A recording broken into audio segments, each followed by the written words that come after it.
Labdien! Esiet sveicināti Valsts administrācijas skolas seminārā par diasporas politikas jautājumiem un aktualitātēm. Šodien mēs esam šeit divatā. Es esmu Zanda Grauze, ārlietu ministrijas īpašo uzdevumu vēstniece diasporas jautājumos, un man sarunu biedre būs Mārīta Kļaviņa, Pasaules Brīvo Latviešu apvienības priekšsēža vietniece. Pārējo Mārīta pati pastāstīs, kur viņa dzīvo un ko viņa dara. Šis seminārs vai šis webinārs ir veidots tādēļ, ka Ministru kabineta apstiprinātajā plānā darbam ar diasporu 2024. un 2026. gadam mums ārlietu ministrijai ir dots šāds uzdevums izglītot valsts un pašvaldību iestāžu darbiniekus par diasporas jautājumiem. Tādēļ es iesākšu ar savu prezentāciju, kas būs tāda vispārīgāka gan par likumdošanu, gan arī par aktualitātēm. Un tad Mārīta vairāk par praktiskajām lietām pastāstīs. Tātad Latvija ir viena no tām valstīm, kurai ir savs diasporas likums. Likums tika izstrādāts 2018. gadā, stājas spēkā 2019. gada 1. janvāri. Un faktiski par Latvijas diasporas politikas tādu paraugu tika ņemta Īrija. Un arī mūsu likuma rakstītāji skatījās arī Īrijas piemēru diezgan daudz. Tātad likums regulē Latvijas diasporas politiku, nosaka diasporas jēdzienu, mērķus, pamatprincipus, valsts pārvaldes institūciju kompetenci un atbalsta pasākumus diasporai un remigrantiem. Diasporas likumā, kas man likās svarīgi, ir izskaidrot lietotos terminus, jo dažkārt ar to diasporu mēs īsti nesaprotam, par kādu personu loku mēs runājam. Un tātad diaspora šī likuma izpratnē ir ārpus Latvijas pastāvīgi dzīvojošie Latvijas pilsoņi, latvieši un citi, kam ir saikne ar Latviju, kā arī viņa ģimenes locekļi. Jēdziens remigrācija ir diasporas locekļu atgriešanās vai pārcelšanās no pastāvīgas dzīves ārvalstīs uz pastāvīgu dzīvi Latvijā. Un diasporas organizācija persona apvienība, kuras pamatdarbība ir vērsta uz diasporas interešu nodrošināšanu. Diasporas likumā jūs atradīsiet, ja ieskatīsieties, atradīsiet vairākas valsts iestādes, un man arī likās svarīgi tās šeit uzskaitīt, un es pieļauju, ka, ja šeit ieraugāt savu iestādi, tad pilnīgi noteikti ir vērts ieskatīties diasporas likumā, kādus tieši uzdevumus un pienākumus jūsu institūcijai diasporas likums paredz. Otrs svarīgs dokuments, kur es jau pašā sākumā pieminēju, kas ir viens no tātad mūsu diasporas politikas tādiem pamatrāmjiem, ja tā varētu teikt, ir ministru kabinetā apstiprinātais plāns darbam ar diasporu 2024. un 2026. gadam. Tātad šobrīd mēs esam šī plāna īstenošanas pēdējā gadā. Un šajā plānā ir noteikti 4 galvenie rīcības virzieni. Un tie ir latviskās identitātes un piederības sajūtas Latvijai stiprināšana, latviešu valodas un kultūras saglabāšana ārpus Latvijas, diasporas pilsoniskās un politiskās līdzdalības veicināšana, diasporas iesaiste Latvijas tautsaimniecības un zinātnes attīstībā, kā arī atbalsts remigrācijai. Un tagad mazliet par katru no šiem rīcības virzieniem īsi iezīmēšu tātad. Latviskās identitātes un piederības sajūtas Latvijai stiprināšana, tas ir rīcības virziens, kurā mēs strādājam ar latviešu skoliņām, ar latvisko kultūras mantojumu saglabāšanu. Šeit ir arī bērnu un jauniešu nometnes, arī 3x3, 2x2 un citi formāti, Eiropas vasaras skola tā skaitā. Diasporas pilsoniskās un politiskās līdzdalības veicināšana, tā ir joma, kurā mēs galvenokārt tātad strādājam ar jautājumiem, kas ir šī brīža aktualitāte, piemēram, šogad. Tā ir gatavošanās Saeimas vēlēšanām šī gada oktobrī, kur diasporai būs īpaša loma. Un par to vairāk Mārīte pastāstīs. Bet tai pašā laikā arī mūsu uzdevums ir informēt diasporu par sabiedriskām aktivitātēm, pilsoniskām aktivitātēm, kas notiek Latvijā un kas varētu attiekties uz diasporu. Šeit jūs redzat fotogrāfijas no Valsts aizsardzības dienesta vietām, kur diasporas organizācijas apmeklēja pagājušajā un šajā gadā. Un tātad, kā jūs varbūt ziniet, no 2027. gada 1. janvāra ir plānots, ka Valsts aizsardzības dienesta iesaukums attieksies arī uz ārpus Latvijas dzīvojošiem Latvijas pilsoņiem. Diasporas iesaiste tautsaimniecībā un zinātnē.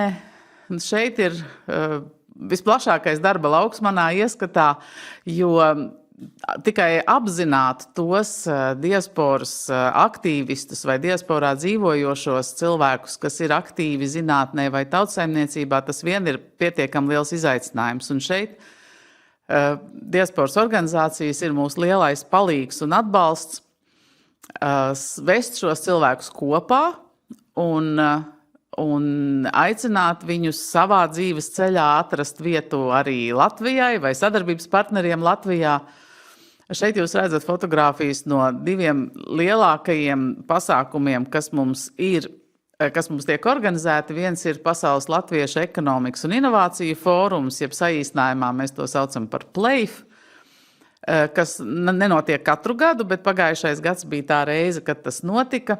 Un otrs ir starptautiskās organizācijās strādājošo Latvijas profesionāļu ikgadējā sanāksme, kas notiek katra gada augustā, un arī šogad tā notiks jau 5. reizi, kad mēs vedam kopā vai aicinam kopā tos Latvijas cilvēkus, kas strādā starptautiskajās organizācijās un ceram uz viņu padomiem un viņu zināšanām, kas varētu palīdzēt mums valsts pārvaldē. Diasporas likumā ir noteikts, kā valstī ir jābūt diasporas konsultatīvai padomei, un tā arī atbilstoši šī likuma 10. pantam ir izveidota ārlietu ministrijas paspārnē. Tad ārlietu ministrija ir atbildīga par šīs padomes darbības organizēšanu un arī veic šīs padomes sekretariāta funkciju. Šī padome ir platforma, kurā valsts un pašvaldību iestādes kopā ar diasporas organizācijām diskutē par diasporai svarīgiem jautājumiem. Un tā labā lieta ir, tātad tā sastāv no 27 locekļiem, kur puse ir no valsts iestādēm un otra puse ir no diasporas organizācijām. Un tā labā lieta ir, ka šī ir tā platforma, kurā mums ir iespējams izrunāt nepastarpināti visus tos jautājumus, kas ir diasporai svarīgi. Ikgadēji tiek rīkotas 4 sēdes, jau ierasti 2 klātienē, 2 attālināti, jo tātad mums jāņem vērā arī ģeogrāfiskais sadalījums un laika zonas, un mēs ļoti labi zinām, ka mūsu sanāksmes parasti notiek 2:30 pēcpusdienā, jo tas ir tas iespējami labākais laiks, kad visi var pieslēgties. Dažiem tas ir agrs rīts, citiem jau gan tas ir tuvu pusnaktī, bet tomēr tā ir tā laika zona apmēram, kad mēs varam visi kopā būt.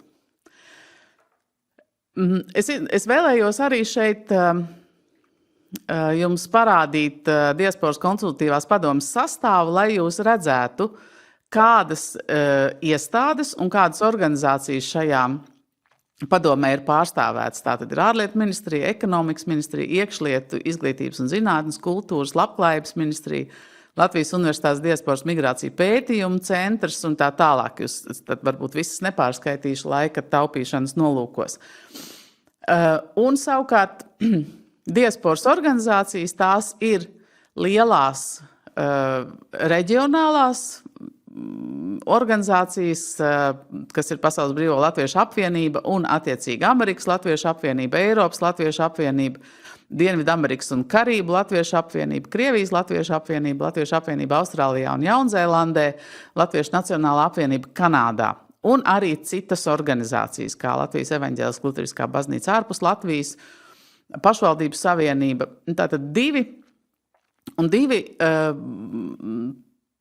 padomes locekļi tiek ievēlēti katru gadu no jauna. Tātad ir 25 pastāvīgie locekļi un divi tiek ievēlēti katru gadu. Un rītā ir šī gada pirmā diasporas konsultatīvās padomes sēde, kurā mēs arī vēlēsim jaunos 2 padomes locekļus.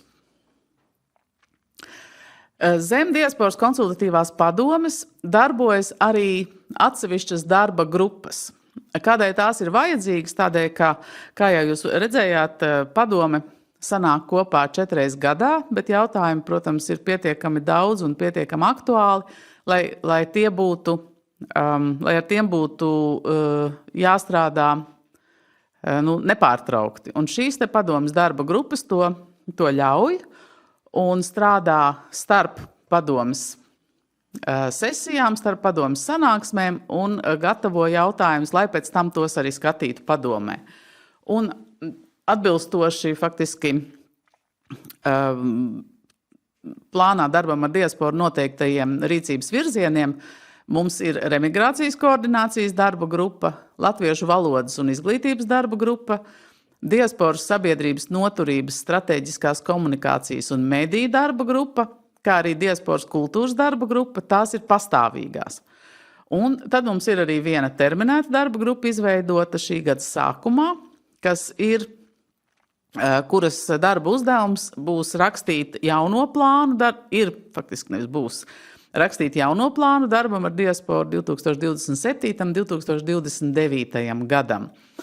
Un tie no klātesošajiem, es pieļauju, ka varbūt šeit arī ir kāds, kurš jau ir iesaistījies kā savas ministrijas pārstāvis šī plāna gatavošanā. Tātad šobrīd mēs veicam konsultācijas ar visām iesaistītajām ministrijām.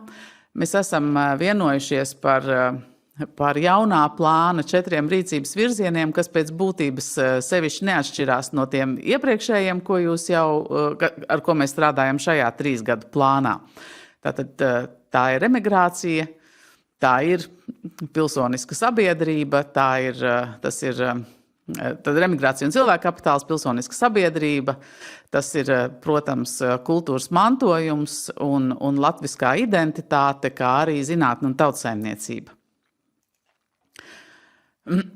Es gribēju īsi pieskarties diasporas pilsoniskās līdzdalības piemēriem, kas, manuprāt, ir ārkārtīgi svarīgi un ļoti augstu vērtējami. Kā es jau minēju, pirmais tātad dalība Saeimas,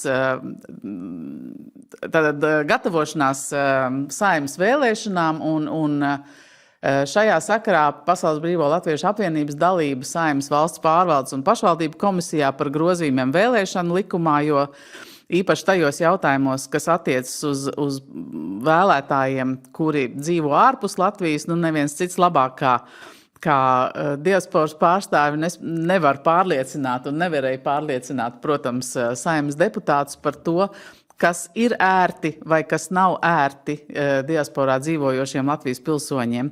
Un kā piemēra šeit īsi tikai var pieminēt tās izmaiņas, kas ir stājušās jau spēkā, lai izveidotu iecirkni ārpus Latvijas un ārpus Latvijas diplomātiskām un konsulārām pārstāvniecībām vairs nav nepieciešams savākt 36 balstiesīgo pilsoņu parakstus, bet pietiek vienkārši ar iniciatīvu un vēlmi un ideju organizēt vēlēšanu iecirkni, attiecīgi tālāk tad jau to vai nu apstiprina vai to izvērtē Centrālā vēlēšana komisija, vai šis iecirknis ir vai nav veidojams.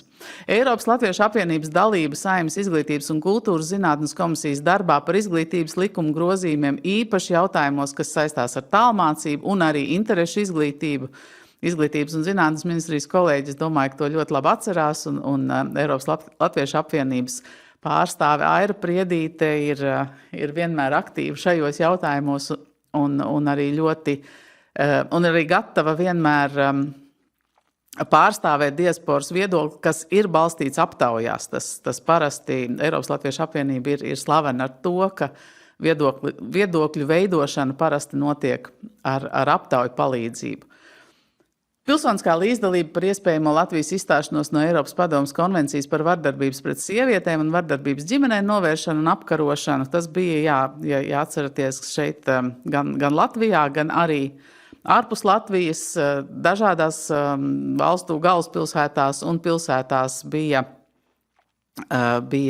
mītiņi un demonstrācijas, kas aicināja Latvijai pārskatīt šo ideju izstāties no šīs konvencijas. Jā, kāpēc šis ir svarīgi, kāpēc šie pilsoniskās līdzdalības piemēri ir svarīgi, tādēļ, ka diaspora ir Latvijas sabiedrības daļa, un tas ir tas iemesls arī, kāpēc faktiski mēs organizējam šo webināru, lai arī jums radītu šo pārliecību, ka jebkurš normatīvs, ko jūs gatavojat, jebkurš tiesība akts, ko jūs gatavojat, attieksies arī uz ārpus Latvijas dzīvojošajiem, vai nu tieši vai pastarpināti. Un tas ir ārkārtīgi svarīgi to vienmēr atcerēties. Par diasporas iesaisti vēlēšanās pavisam īsi. Tie cipari, ko jūs redzat, protams, nav sevišķi lieli. Īpaši par pašvaldību vēlēšanām tas parasti aktivitāte diasporā nav ļoti liela, bet Saeimas vēlēšanās tā parasti ir lielāka nekā pašvaldību vēlēšanās. Tātad pavisam, piemēram, 14. Saeimas vēlēšanās uz to brīdi ārpus Latvijas dzīvoja 162 000 balstiesīgi Latvijas pilsoņi. Kā redzat, nobalsojušo skaits bija 24 000, gandrīz 25 000, kas ir 16%, un varētu likties, ka tas cipars, protams, ir neliels, un varētu domāt, kā dažkārt arī izskan no diasporā dzīvojošiem ļaudīm, ka mana balss jau neko neietekmē. Un tomēr no aprēķiniem ir skaidrs, ka ietekmē gan šie 16%, jeb šie 24 872 pilsoņi ievēlēja vienu Saeimas deputātu. Tas, protams, ir tāds abstrakts viens, bet tas ir tas, ka tā nav, ka mana balss neko nenozīmē. 2026. gada prioritārās tēmas diasporas politikā jau minētās diasporas iesaistes 15. Saeimas vēlēšana organizēšanā un, protams, arī balsošanā. Diasporas iesaiste civilajā aizsardzībā Latvijā un iesaukums valsts aizsardzības dienestā.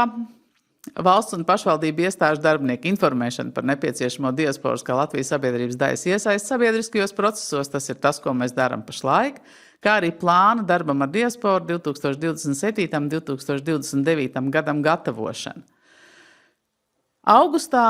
Šī gada 7. augustā organizēsim kārtējo starptautiskajās organizācijās strādājošo Latvijas profesionāļu fórumu, kura plānotās tēmas šogad ir demokrātijas vērtības, vēlēšanu novērotāji, informatīvās telpas drošība, dezinformācija. Otrā tēma investīcijas un inovācijas, jeb Latvijas profesionāļu starptautiskajās biznesa institūcijās un viņu darbs. Un trešais karjera un darbs Latvijā, kur mēs gribētu stāstīt dažādus piemērus par to, kā cilvēki savā dzīves ceļā starptautiskajās organizācijās strādājot, atrod laiku un iespēju kādu brīdi pavadīt arī darbā Latvijā un cik tas veikli vai nepārāk veikli izdodas. Un Pasaules Latviešu ekonomikas un inovācijas fóruma pēctecības nodrošināšana ar biznesa fórumiem Latvija fokusā tajos gados, kad nenotiek lielais fórums. Tas mūsu risinājums ir, ka mēs dodamies uz atsevišķām valstīm un organizējam faktiski PBLA vadībā, drošā vadībā, mazākus pasākumus, kas ir tieši fokusēti uz tautsaimniecību, uz zinātni, uz ekonomisko attīstību. Un te mēs nonākam pie viena pavisam praktiska slaida, ko es vēlos jums likt priekšā, un tātad šis ir, es ceru, jums visiem labi pazīstamais ekrāna šāviņš no tiesību aktu projektu TAP portāla, un, kā jūs zināt, tad iesniedzot jebkuru likuma projektu jums ir arī jānorāda, vai tas attiecas uz diasporu vai nē. Un tas mūsu novērojums līdz šim, un tas ir mūsu ārlietu ministrijas diasporas grupas viens no galvenajiem uzdevumiem, darba dienu sākt ar TAP portālu pārskatīšanu un faktiski pārskatīt visus izsludinātos likuma projektus ar tādu domu, vai un kā tas attiecas uz diasporu. Un šeit es ļoti aicinātu jūs arī gatavojot šos tiesību aktu projektus vienmēr apdomāt tā pavisam nopietni, vai un kā tas skar diasporu. Es pat teiktu, tas jautājums, vai paliek aizvien blāvāks, tas drīzāk tas jautājums, kā paliek aizvien košāks, jo patiesībā, ja diaspora ir Latvijas sabiedrības daļa, tad jebkurš likuma projekts uz to arī attiecas. Un šim es tiešām aicinātu pievērst lielāku un tādu pārdomātu uzmanību. Šeit es likšu punktu savam stāstījumam. Tagad mums ir laiks dažas minūtes jūsu jautājumiem, uz kuriem es labprāt atbildēšu.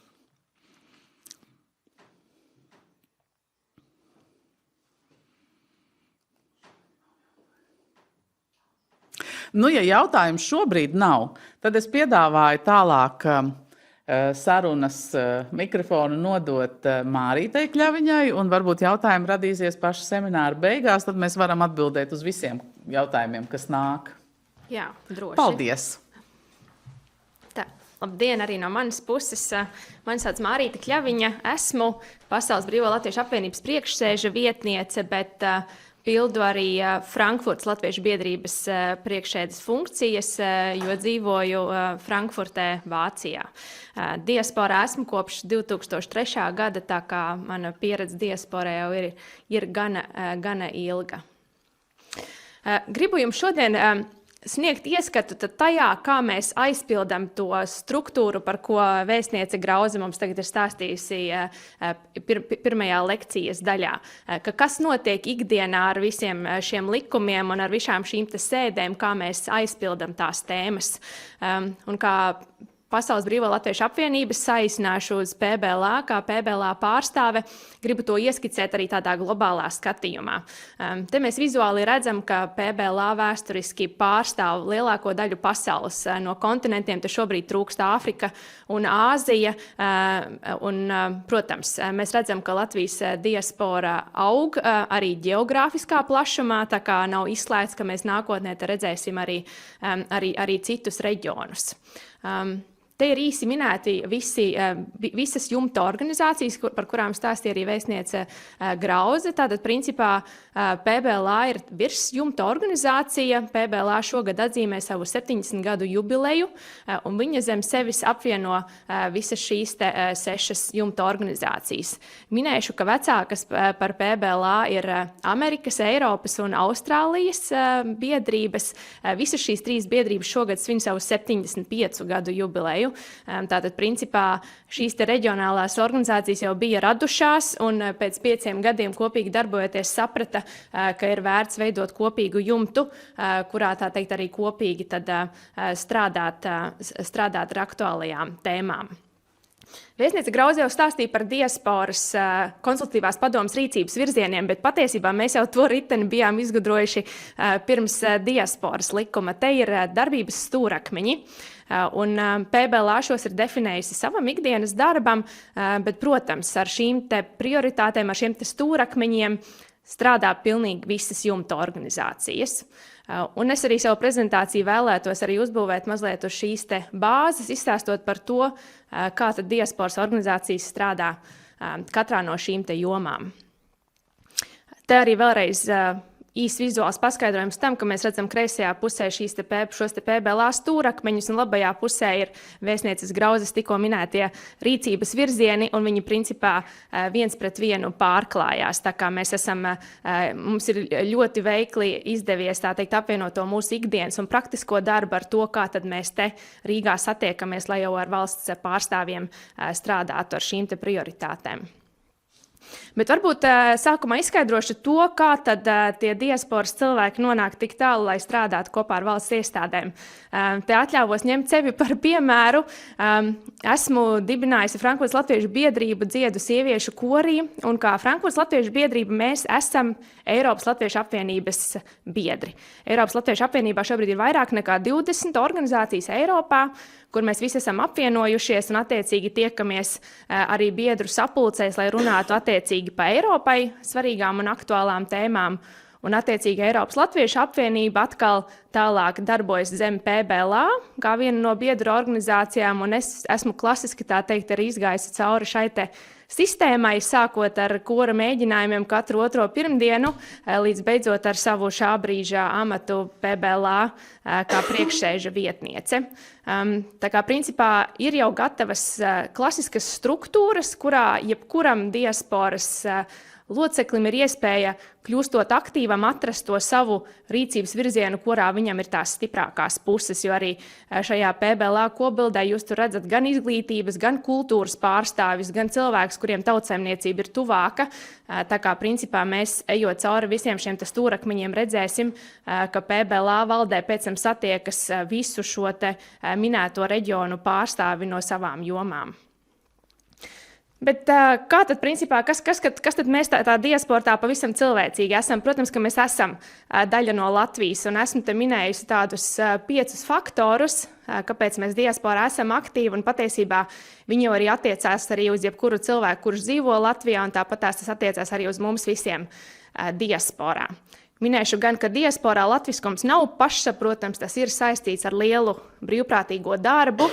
Tas nozīmē, ka mēs savu brīvo laiku varbūt neveltam citiem hobijiem, kā varbūt, piemēram, ceļošana apkārt pasaulē, jo, protams, vienmēr gribās ceļot un arī atgriezties mājās brīvajos laikos, un darba dienos bieži tiek stundām ilgi veltīts laiks kopīgām Zoom sarunām, e-pastu rakstīšanām. Un kas tad ir tas, kas mūs motivē? Es domāju, ka tas motivē katru latvieti sevi identificēt ar Latviju. Tā ir, protams, mūsu pašu identitāte. Tas, kas piederu kaut kādai kopienai, protams, bērni, jo mēs bērniem vēlamies nodot to savu identitāti, to savu latvisko mantojumu. Un mēs esam lepna un radoša tauta, un man liekas, mēs to diasporā ļoti mākam novērtēt, un mēs redzam, ka esot diasporā, mēs esam arī tādi kā Latvijas vēstneši. Ja mēs kaut ko stāstam un prezentējam savās mītnes valstīs nelatviešiem, tad tas ir tas viņu iespējas, kas rodas par šo mūsu valsti. Tā kā mūsu latviskā dziedāšana, dejošana, svinēšana, tās tādas ļoti pozitīvas mūsu iezīmes, ar ko mēs varam pārstāvēt Latviju pasaulē un nest Latvijas vārdu pasaulē. Un, protams, izējot no šīs te individuālās identitātes, mēs sevi identificējam arī ar valsti. Mēs vēlamies sekot notikumiem, būt daļai no valsts dzīves, kas tad principā atduras uz šo te struktūru, par ko stāstīja vēstniece Grauze, ka mēs esam daļa no likumdošanas, ka mēs esam mobili, arī jēdziens, kas šobrīd ir ļoti moderns arī tādā diasporas politikas sakarā, ka mēs redzam īpaši Eiropas kontekstā, robežas vairāk nav šķēršļi, tad principā mēs esam mobili un varam būt daļa no valsts dzīves pusi gadu tur un otru pusi gadu savā mītnes zemē. Tagad centīšos iziet cauri tiem mūsu stūrakmeņiem un ieskicēt mazliet, ko tad mēs ikdienā daram zem visiem šiem punktiem. Sākšu apzināti ne no pašas pirmā punkta, jo, protams, visas lielās jumta organizācijas ir tikušas dibinātas pēc Otrā pasaules kara, un attiecīgi, protams, tobrīd drošība bija mūsu pirmā prioritāte, lai tā teikt atkal atgūtu Latvijas neatkarību. Bet šķetināšu to komolu vaļā varbūt no tādām vienkāršākām, pašsaprotamākām lietām, un, protams, pirmā no tām ir mūsu kultūra. Un latviešu kori vai deju kopas ir nereti tā pirmā pieturvieta, kur tie latvieši kopā satiekās. Un tas bieži vien ir kā pamats biedrību darbam, motivators, lai tādas biedrības arī jaunas dibinātu. Jo, protams, biedrībām priekšrocība ir tā, ka viņām ir juridiskais status un attiecīgi mītnes zemēs, tad šīm te deju kopām un koriem ir iespēja gūt finansējumu, meklēt, tīrēt telpas, apdrošināt savus mēģinājumus. un principā, jā, veidojoties šīm te kopām, jo, protams, arī diasporā ir gan daudz koristu un dejotāju, rodas tāda kā tā lielā masa, ar ko tad var strādāt, jo tā ir masa, kuri sevi identificē ar latvietību, kuriem kultūra un identitāte ir svarīga, un principā tas jau ir tāds pirmais kontaktpunkts, kur šie aktīvie cilvēki var satikties. Esmu arī lejā minējusi to, kā mēs jau te šajā kultūras jomā saskaramies ikdienā ar valsts iestādēm. Te primāri tā ir kultūras ministrija, jo pateicoties kultūras ministrijas finansējumam, mēs varam rīkot reģionālos dziesmu un deju svētkus ārpus Latvijas, piemēram, Eiropas Latviešu kultūras svētki Bredfordā pagājušā gada vasarā. Šogad Amerikā Grand Rapidos būs Amerikas Latviešu dziesmu un deju svētki. Tie ir kļuvuši par reģionāliem pasākumiem, kurā brauc arī gana daudz kopas jau arī no Latvijas. Un, protams, tie ir arī cita veida kultūras pasākumi, meistarklases, kurus mēs varam finansēt. Un, protams, mākslinieckās kopas atbalsts, tas ir saistīts primāri ar telpu īri. Ik pa laikam prezentācijā minējuši arī citas biedrības un kustības, jo, protams, ne viss ir zem PBLA struktūras, un te zem kultūras noteikti arī ir tādas nometnes kā 3x3 un 2x2, kuras attiecīgi arī tiek atbalstītas ar kultūras ministrijas finansējumu. Izglītība. Jā, es nedejoju un nedziedu, bet kaut kādā brīdī tomēr ir ģimenes pieaugums, tad, protams, ka bērni ir tā motivācija, lai iesaistītos diasporas darbā. Te mēs ikdienā roku rokā sadarbojamies ar Izglītības ministriju. Latviešu valodas aģentūra, kura atbalsta to, ka mēs varam finansēt diasporas skolu darbu. Esmu te norādījis to skaitu, jo, man liekas, tas ir gana iespaidīgs. Mums ārpus Latvijas kopā šobrīd finansējumu saņem vairāk nekā 60 skolas, 37 Eiropā un 27 ārpus tām. Tā skoliņa ikdiena ir ļoti dažāda. Ir skoliņas, kuras arī mēs saucam par skoliņām, jo viņas ir varbūt vairāk neformālas, tiekas tikai reizi mēnesi, jo mēs runājam par 10-15 bērniem. Un tad kā otrā pusē ir skolas jau ar garu vēsturi, piemēram, Stokholmas latviešu skola ir viena no vecākajām skolām ar skaidru struktūru, ar vecuma grupām, ar izlaidumiem, kuras mēs tad principā saucam par skolām, kur bērns arī patiešām šo skolu pabeidz. Arī gūst iespēju pat nolikt valodas eksāmenu, kas viņam arī kā diasporas pārstāvim, tad, piemēram, atvieglo to iespēju braukt uz Latviju un te arī uz kandidēt uz kaut kādu veidu praksēm vai darbu, jo ir iespējams parādīt šo te valodas certifikātu. Arī vasaras nometnes tie ir daļa no izglītības. Tradicionāli viņas ir notikušas diasporā, bet tagad mēs arvien vairāk un vairāk redzam arī nometnes, kuras notiek vasarās Latvijā, kuras mērķis ir tieši savest kopā diasporas bērnus un jauniešus ar Latvijā dzīvojošiem bērniem un jauniešiem, kur ir atkal labs piemērs tam, ka mēs redzam, ka visi šie bērni un jaunieši ir ar kopīgu identitāti un ir vienas valsts pārstāvi, kuri tad kopīgi var satikties, lai viens no otra mācītos, lai diasporā teikt mācītos valodu un lai varbūt Latvijas bērni atkal gūtu kaut kāds iespaidus no diasporas un no viņu mītņu zem kultūras. Kas ir zem PBLA? Tāds unikāls projekts ir mācību materiālu meklētājs Sietiņš, par kuru varbūt kādreiz ir kaut kas dzirdēts, tā kā principā ja sestdienas vakars un kaut kā nav sanācis nedēļas laikā skolotājiem sagatavot materiālu, pieņemsim pa metiņiem, tad ieejot sestdienas vakarā šajā materiālu meklētājā var gan ātri ar dažādu filtru opciju atrast nepieciešamo materiālu gan pa valodas zināšanām, gan pa vecuma grupām, lai tad svētdienā dotos uz savu skolu un ar šo tēmu strādāt ar savām grupām. Un jā, minēšu te arī īsi vasaras vidusskolas Austrālijā un ASV, kuras arī tiek finansēts arī ar Izglītības ministrijas atbalstu un kuras principā jau arī ir tāda klasiskā tālās diasporas skolas sistēmas sastāvdaļa. Ja mēs esam, tā teikt, jau iesaistījušies kādā deju kopā vai korī, vai arī esam ar bērniem nonākuši tādā skoliņas apritē, tad, protams, nākamais solis ir saprast, kur tad ir tā mana saikne jau ar to valstisko. Pirms varbūt stāstīšu par valstisko, minēšu, protams, jautājumu, kurus arī gana bieži dzirdu, bet ko man darīt, ja es nedējoju un nedziedu, ja man bērnu vēl nav?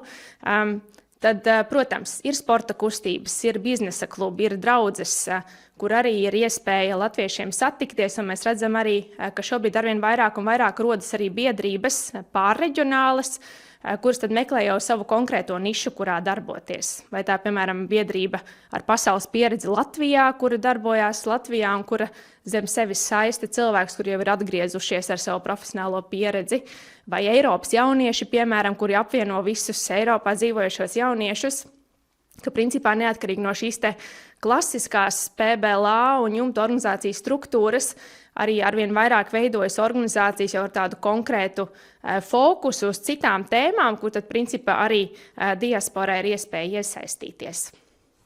Un kā tad mēs iesaistamies? Te jau arī ļoti plaši stāstīja vēstniece Grauze, protams, dalība diasporas konsultatīvajās padomēs.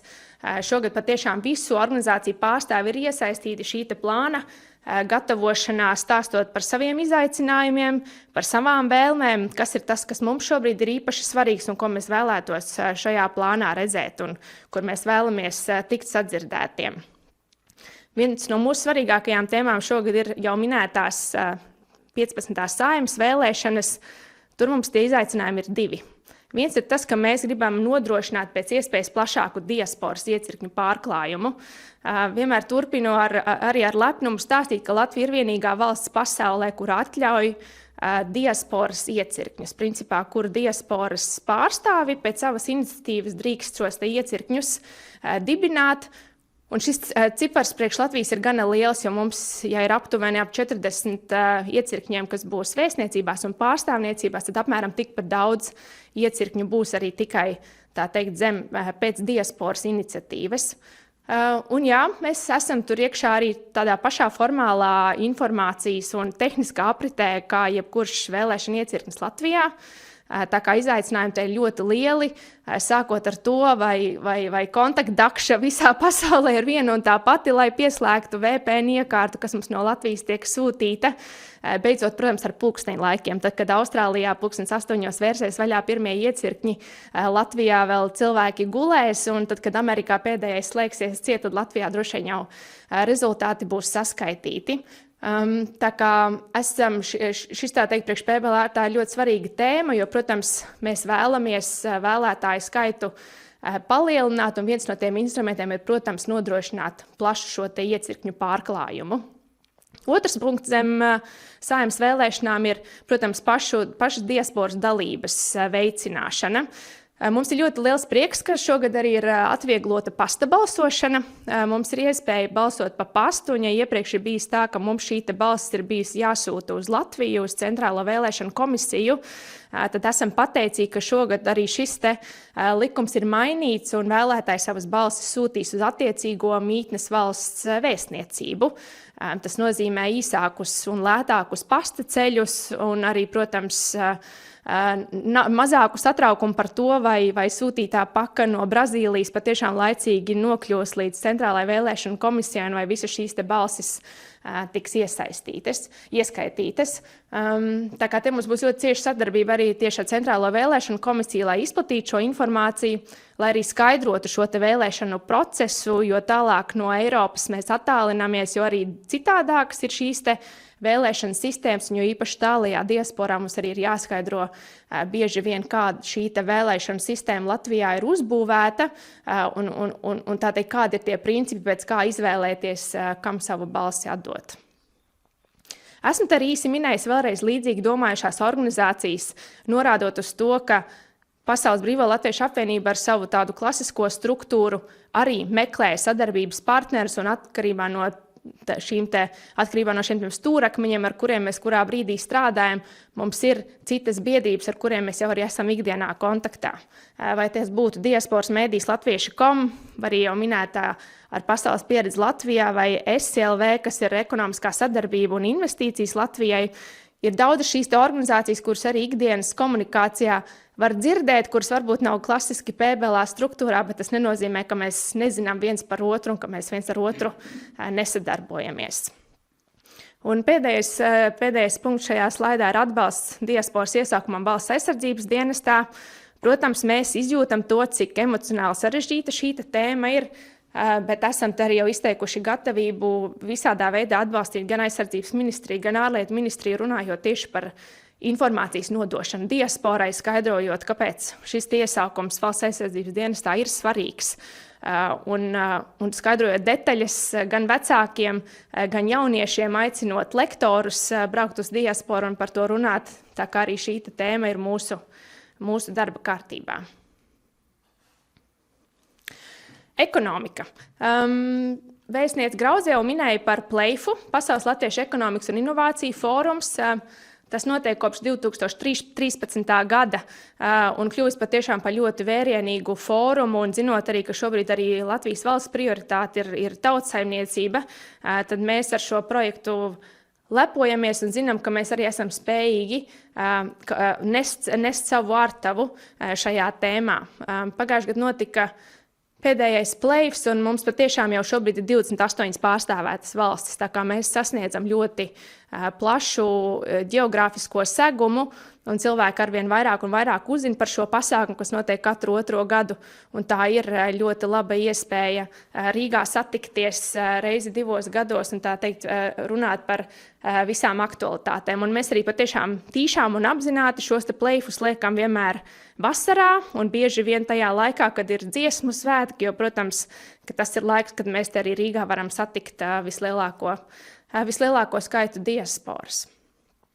Bet kas nav mazāk svarīgi, ārpus PLEIFa veidojas arī tādas reģionālās kustības, arī kuras ir veltītas tieši tautsaimniecībai. Īsi te pieminēšu Spotlight Latvija. Šis ir projekts, kas nav zem PBLA, bet tas patiešām ir kā tāds spin-off, kā tāds meitas uzņēmums radies izējot no PLEIFa. Šo te Spotlight Latvija biznesa konferenci organizē Latvijas Amerikas Tirdzniecības kamera, un viņa principā ir kļuvusi jau par patstāvīgu fórumu, kurš notiek tieši Amerikā, un kur principā viņiem jau visa gada garumā arī notiek dažādi arī attālināti pasākumi, lai tieši savestu kopā Amerikas un ASV un Latvijas tirgu.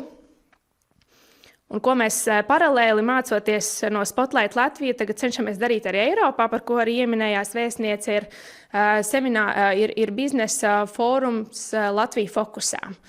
Mēs esam vēsturiski redzējuši, ka tas varbūt arī ir bijis tāds tālās diasporas rakstura īpašība, ka viņi daudz vairāk ir izgājuši uz tādu tīklošanos un ļoti ir novērtējuši to savstarpējo sadarbību. Un tas ir tāds izaicinājums mums šobrīd Eiropā, arī eiropiešus vairāk satīklot viens ar otru, arī Eiropas latviešiem parādīt, cik tas ir vērtīgi zināt vienam par otru, ne tikai varbūt tādā kultūras jomā, bet tieši arī profesionālā un biznesa jomā.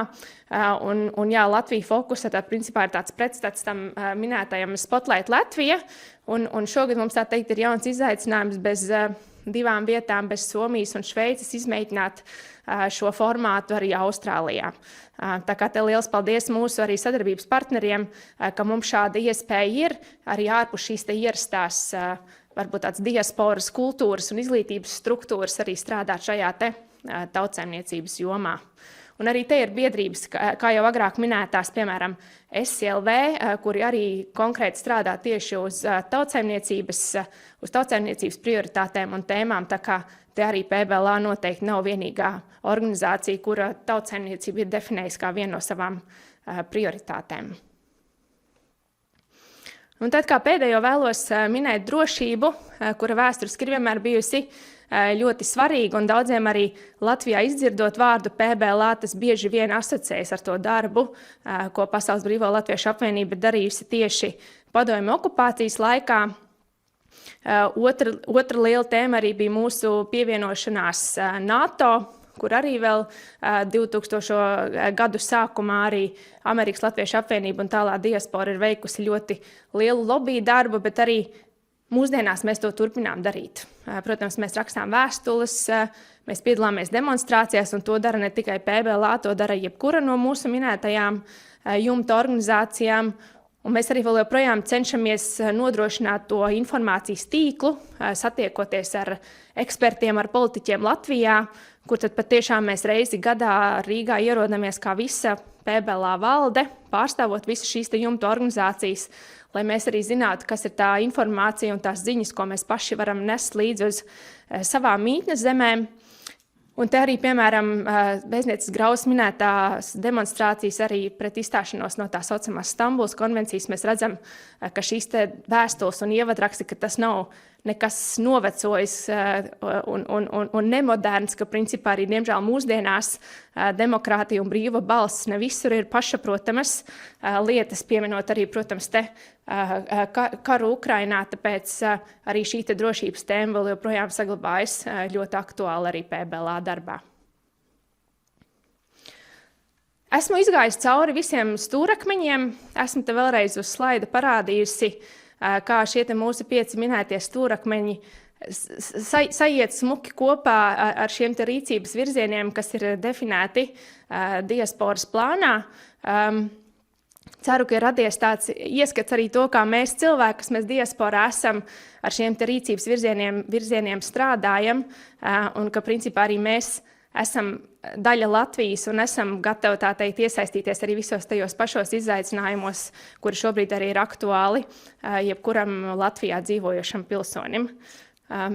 Tā kā esmu laikam runājusi ļoti ātri, bet šķiet, ka lielākā daļa ir pateikta, tā kā arī laikam varu nodot atkal mikrofonu ēteram, vai ne? Jā. Paldies Mārītei. Jautājums, vai tagad ir kādi interesanti, kas vēlas uzdot savus jautājumus? Tātad, kā un vai varam es atvainojos. Es varu tikai izlasīt, kā un vai varam diasporu iesaistīt valsts pakalpojumu pilnveidošanā. Mārīt, kā un vai varam? Es domāju, ka te gribēju arī minēt, bet skaļi laikam nepateicu, ka mēs vienmēr esam atvērti diskusijai un arī jebkuram muļķīgam jautājumam. Mēs to arī redzam sadarbībā ar Centrālo vēlēšanu komisiju. Viņi mums prasa, kā jūs šos iecirkņus veidojat, kas ir tie jūsu izaicinājumi. Tā kā man liekas, ka mēs kā jumta organizācija vienkārši esam gatavi būt sadarbības partneri un tāds lakmusa papīrs, lai notestētu to vidi, ka mēs šos te jautājumus varam pēc tam izspēlēt gan ar Eiropas pārstāvjiem, gan arī varbūt tālo diasporu, kur tad mēs redzam, kas ir tādi šie tie klupšanas akmeņi un kas varbūt mums ir aktuālāks vai nē. Kā vienu piemēru kaut vai minēt arī šo te vieglās valodas pieejamību. Tas gan nav izteikti valsts pakalpojums pats par sevi, bet mēs redzam, ka arī trimda, 3. paaudzes, tā teikt, trimda diaspora, viņiem, protams, šīs te valodas zināšanas nav tādas, lai saprastu valsts ieņēmuma dienesta mājaslapā visas izskaidrotās detaļas, un šajā brīdī svarīgu lomu tad spēlē šī te vienkāršā valoda, ko mēs arī pasniedzam diasporai kā tādu iespējamu instrumentu saprast šos te valsts procesus. Jā, es vēl gribēju arī piebilst, ka šeit ir tas, faktiski atbild uz šo jautājumu ir šī semināra būtība. Kā un vai varam diasporu iesaistīt valsts pakalpojumu pilnveidošanā? Ja diaspora ir iesaistīta, teiksim, dažādu regulējumu veidošanā, tad diaspora arī sapratīs, par ko ir šis regulējums, kā tas attiecas uz diasporu un būs arī gatavi teiksim, pieņemt to lēmumu multiplikātoru, kas arī nav mazāk svarīgi. Nākamais jautājums ir, vai un kā diaspora aicina atgriezties Latvijā diasporas pārstāvjus, kā valsts iestādes var nākt palīgā. Šis ļoti labs jautājums. Ja atminieties, tātad mēs runājam par 4 rīcības virzieniem, kas ir plānā darbam ar diasporu, un es nepieskāros faktiski remigrācijai tādēļ, ka par remigrācijas jautājumiem es kopā ar viedās administrācijas un reģionālās attīstības ministriju un citiem iesaistītajiem vēlētos organizēt vienu atsevišķu webināru, noteikti arī aicinātu tad piedalīties kādu no diasporas organizāciju pārstāvjiem. Bet šis ir pastāvīga tēma, es domāju, un ikdiena, jo patiesībā jau kā jau Kļaviņas kundze minēja, mēs jau vairs nerunājam par emigrāciju un remigrāciju, mēs tomēr vairāk runājam par mobilitāti.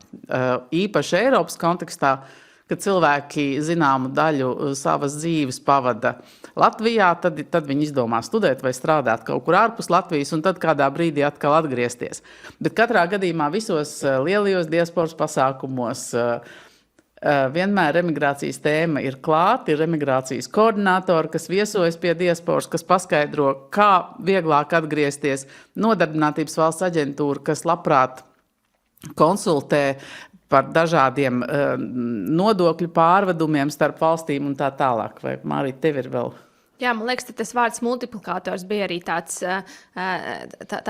labs aspekts, ka, principā, ko mēs kā jumta organizācijas vai kā diasporas organizācijas varam nodrošināt, ir tā platforma. Mēs, principā, valsts svētkos, kas, protams, tradicionāli ir vislielākie svētki, sasniedzam pasākumos līdz pat 200 cilvēkus. Un, protams, tad sadarbojoties ar šīm te valsts iestādēm, kas ir šī te vara ministrija vai arī Nodarbinātības valsts aģentūra, mēs esam atvērti, lai šie te valsts iestāžu pārstāvi komunicē ar mums, stāsta par šīm te tēmām, un mēs kā multiplikātori tad attiecīgi šo informāciju nododam tālāk.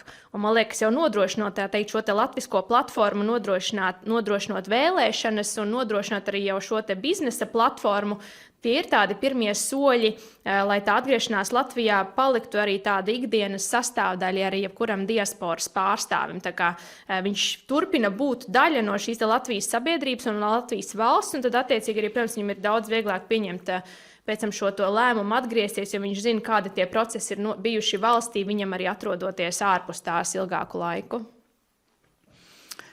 Diaspora ir paraugs sadarbībai, ir gan. Vēlējos jautāt, ko Latvijas valsts pārvalde varētu mācīties no diasporas. Es teikšu pavisam vienkārši. Manā ieskatā Latvijas valsts pārvalde no diasporas pirmkārt var mācīties nesautību un otrkārt brīvprātīgo darbu.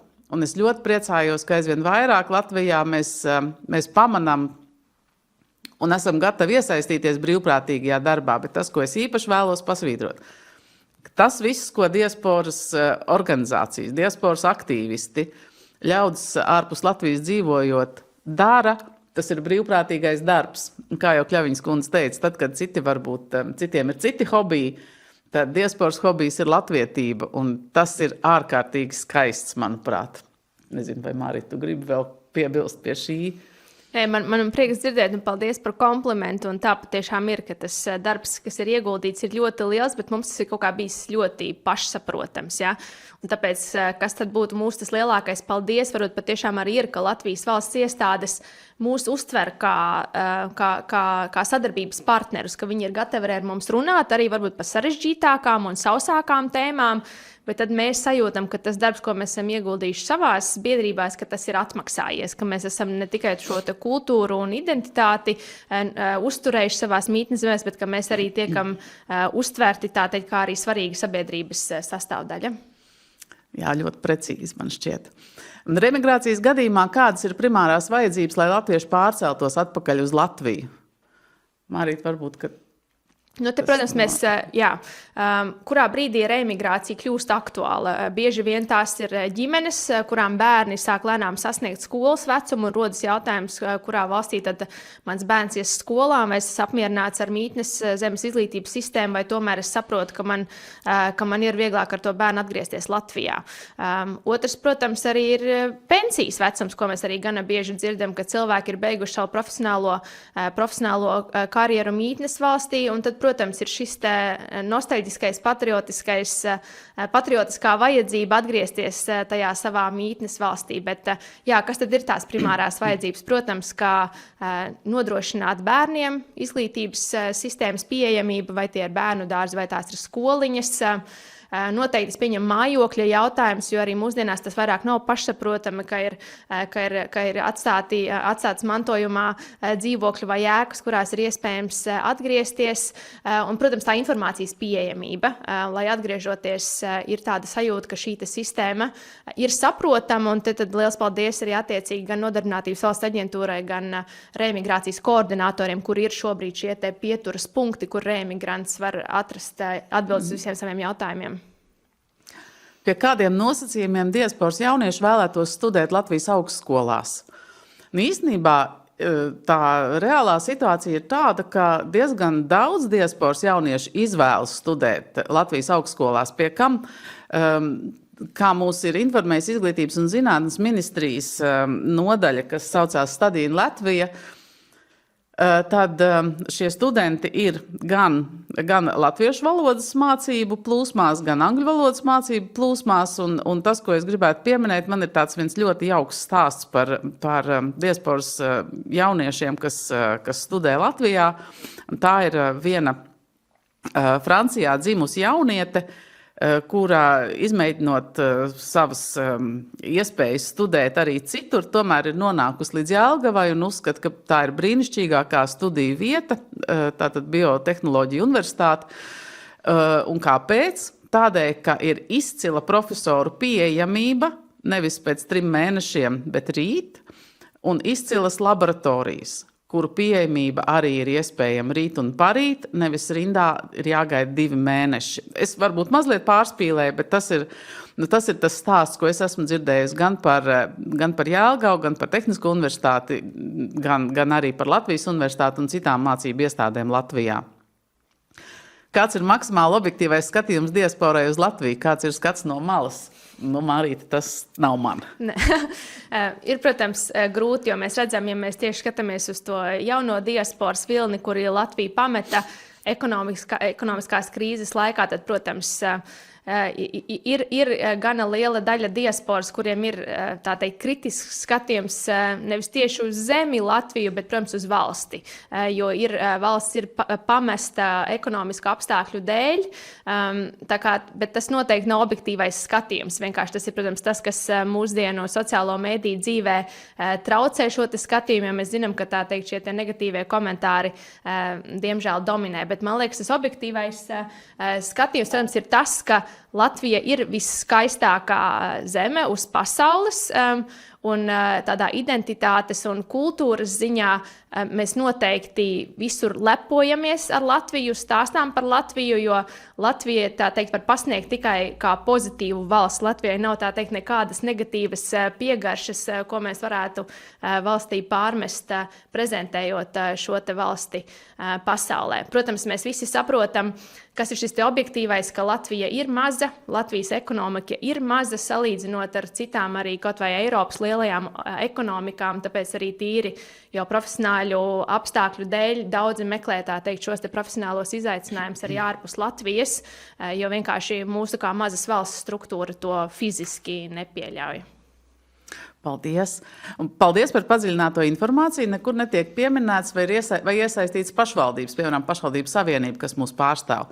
Jā, apzināti, godīgi sakot, šoreiz es varbūt īpaši nepasvītroju pašvaldības, jo tā būs saruna tēma par remigrāciju, kur pašvaldībām, protams, ir, ja ne pati galvenā, tad viena no galvenajām lomām. Un šeit es gribu arī pieminēt, ka esmu dzirdējis no diasporas ļaudīm augstu novērtējumu tām pašvaldībām, kuras ir devušās arī viesos pie diasporas vai uz lieliem diasporas pasākumiem, stāstot par to, cik viņu pašvaldībās, piemēram, ir darba vietas brīvas un kur, vai vietas bērndārzos, vai kas notiek ar dzīvojamo fondu, vai ir kaut kādas iespējas to piedāvāt. Tā kā pašvaldībām remigrācijas sakarā ir milzīga loma.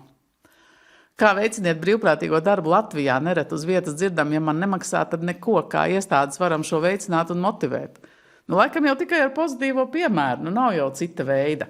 Un es tomēr gribētu teikt, ka nav jau tik traki, ka ir lietas, kas iedzīvojas vai atmostas Latvijā atkal un atkal, lai ļaujiet minēt, piemēram, lielo talku vai piemēram, atgriešanos skolā vai mūžīgais aicinājums ir tā grāmatu akcija, vai ne? Tās ir lietas, tās vienkārši ir jāturpina, un aktīvisti neļaus šīm lietām nogrimt, un mūsu uzdevums ir vienkārši pašiem aicināt savus līdzcilvēkus darboties, jo patiesībā jau tā ir milzīga laime, ka mēs varam veikt brīvprātīgā darbu.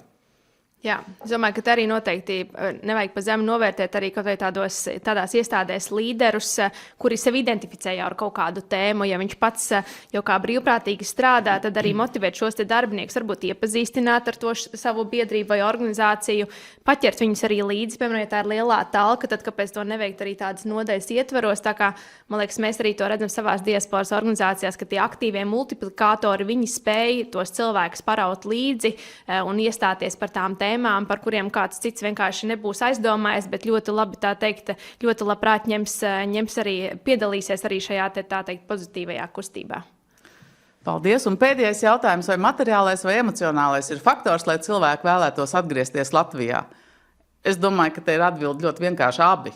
Viens bez otra nebūs sevišķi veiksmīgs droši vien.